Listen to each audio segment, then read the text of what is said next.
Hi, it's Abhijit and welcome to Abhi's Creation and Shiliguri Project Corner. And today's project is dry and wet waste dustbin. In this project, there's a two part of the dustbin. The blue side is dry waste and green side is wet waste. In this model, we are using some components. This one is an ultrasonic sensor, soil moisture sensor, servo motor and Arduino Uno. Let's see how our projects work. So, see in my hand there is a dry cotton.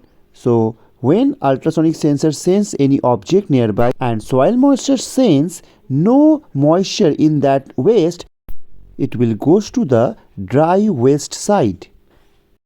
But when soil moisture sense any moisture in the waste material, then it will move to the wet waste side.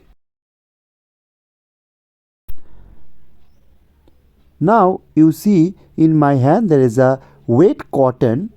So when I keep it in the soil moisture sensor, it senses the moisture and also ultrasonic sense any object nearby. So it will goes to the wet waste.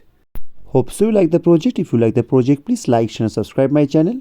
And if you need circuit diagram and coding, please comment below. Thank you for watching this video. Take care. Bye bye.